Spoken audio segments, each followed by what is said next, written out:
Hey guys, what is going on? Carter here. Have another video for you. We're going to take a look at the Cold Steel Black Talon II. And I got to say, this is one wicked blade. Before I open this bad dog and have you take a look at this blade shape, let's start with the closed position. When I first showed this to somebody that I know, first thing they said was, wow, that is really cool looking, how it's kind of wide here. It's got a really nice design, the way the handle follows this whole piece right there. And that got me thinking that I have to admit the same thing. It actually has a very nice, aesthetically appealing, closed shape to it, which is something you don't see all that often. A lot of the times you got to open up the knife to kind of get the full design effect. But this one looks pretty cool when it's closed. But that is nothing compared to the look on people's faces when they open up this blade. Everybody I've shown this to, eyes are wide open, including my 5-year-old son. He thought this was the coolest looking knife he had ever seen. And it truly is freaking wicked. I mean, it is just a wicked, wicked blade. Before we talk a little bit more about its use and things like that, let's take a look at some specs. Let's get those out of the way. The steel on this bad dog is CTS-XHP, and I love CTS-XHP. I think it's kind of an all-around better steel. And what I mean by that is with a lot of steels, there's give and take. You get something that's really wear resistant, but it can rust easy. Or you get something that is really hard, but it'll chip. Or you get something that won't rust at all, but it's kind of soft. CTS-XHP kind of takes all those and kind of pushes them to the max. Is it the toughest steel out there? No. Is it the hardest steel and takes the best edge? No. Is it the most rust resistant? No. But it does all those things in spades. It pushes all those things as much as possible. So it really is kind of just a good all-around steel, and I'm glad the Cold Steel went with that instead of kind of the more commonly known S30V.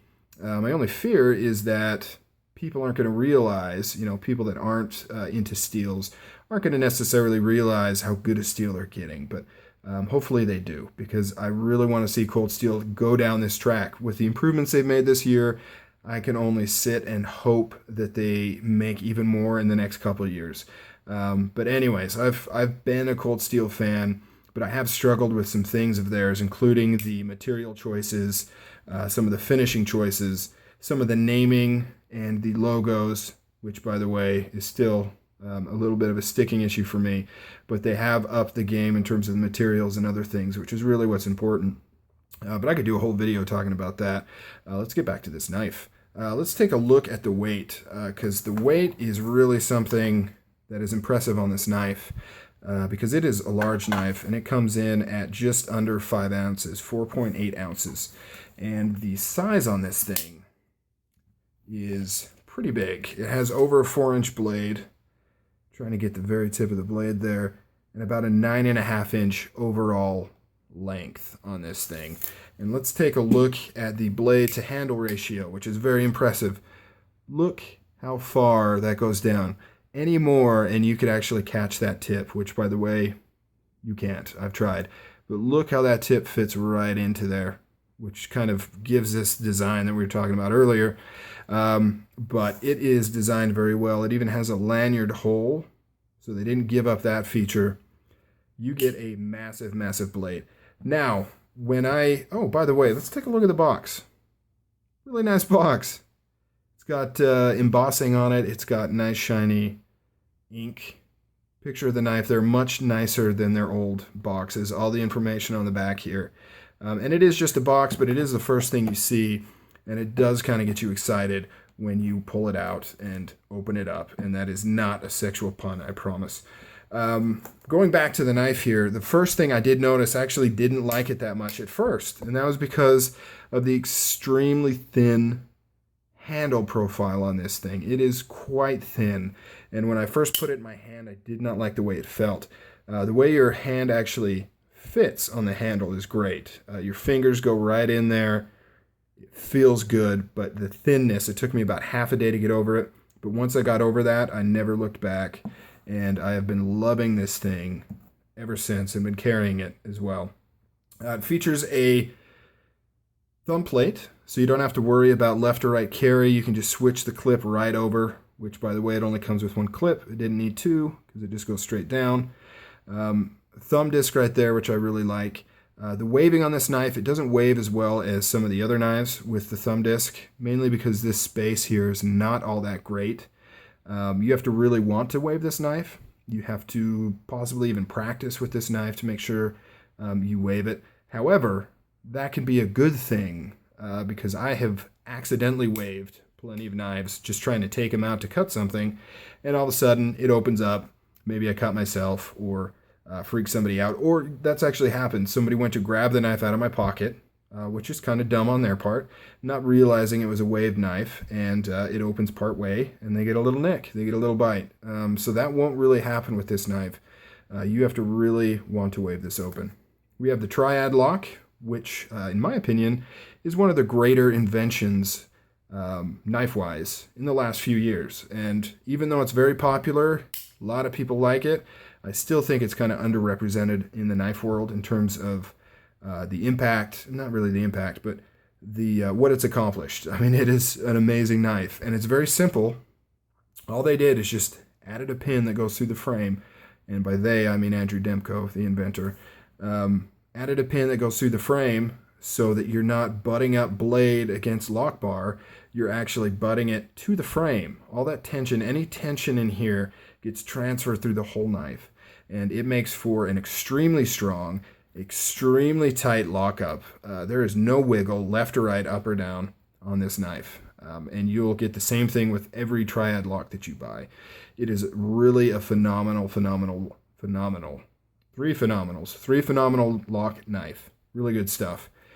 The blade features a V-ground primary bevel right there and a chisel ground secondary bevel, which is something you see a lot on Emerson's. I believe the cold steel karambit is the same way, and I believe the cold steel karambit is just as thin as this one as well. So a lot of similarities there. The other similarity is the primary use of this knife, which is a tactical or defensive knife. Don't roll your eyes, guys. That is, even though it's been overused, the T word has been used up and down. It has gotten a little bit of a cheesy connotation, but it is a legitimate use for a knife. And I plan on doing another video talking about using a knife defensively and what my thoughts are on that. Not that I'm an expert or have a lot of first world experience with that, but I am a logical thinker, and I think I have some good points to raise.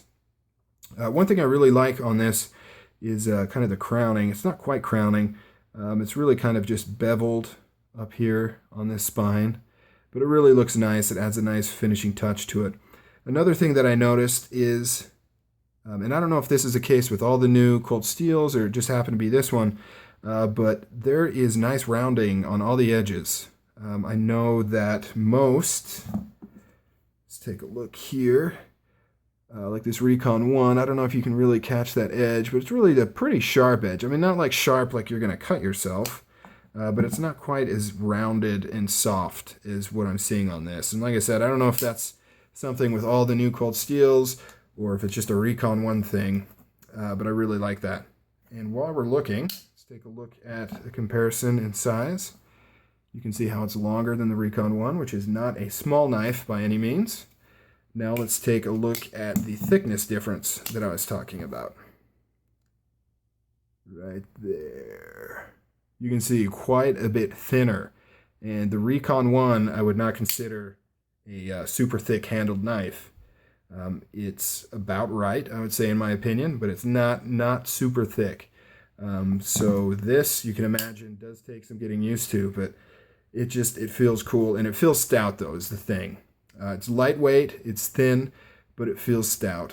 Let's talk about carrying.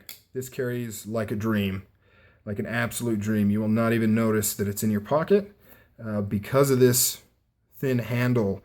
One thing it's made me realize is it's not so much the length of the handle, it's the width of the handle that kind of determines how well a knife carries in regards to taking up space in your pocket. So I've been carrying this around, and it's been great. not had any issues. It's so lightweight and so thin, it just carries really, really good.